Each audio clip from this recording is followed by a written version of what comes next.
Greetings out there in YouTube land. This is Morrisman, and as always, I thank you guys for coming to my channel.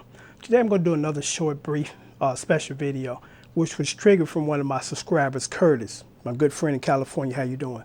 Because Curtis brought up a really good point that I really need to expound on for people that don't really know about production work in the recording studios. And Curtis' observational statement was this, because I used to hear this all the time.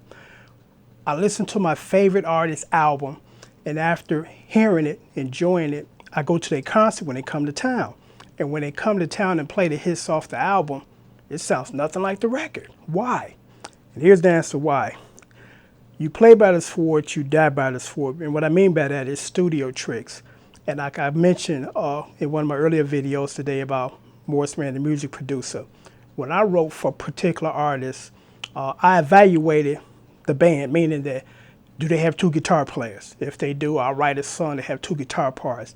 If they only got one guitar player, I'll write a guitar part for one guitar part, because it doesn't make any sense to go into the studio and do a 5 overdub of guitars, meaning that I do 5 guitar parts, because when it comes to record, or should I say go on stage performing it live, who's gonna play the other 4 parts?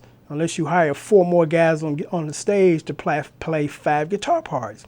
So that's why it's really important to keep that in mind when you go into the studio, because you can overdo it. You know, it's different if you're never going to tour, because there were some bands that just put out studio albums and didn't tour.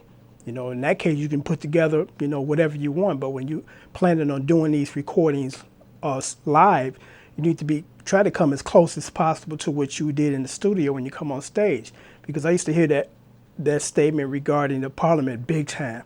People say, I went into the concert, it sounded nothing like the record off the record, you know. And that's because the studio tricks. You know, all this altering your voice, the sonorous, the void of funk, and just again, a whole bunch of additional vocals in the background that you can't replicate on stage, because you're not going to go pay 5 other people to come in on stage and do these overdubs. That's why it's really important to stay realistic as far as what can I do in the studio that will I be able to replicate on stage. And a lot of artists just kind of didn't think about that, didn't care, or didn't think that their fans would notice that their parts missing, or the vocalist don't sound the same as he did on the record. It's too fast, it's too slow.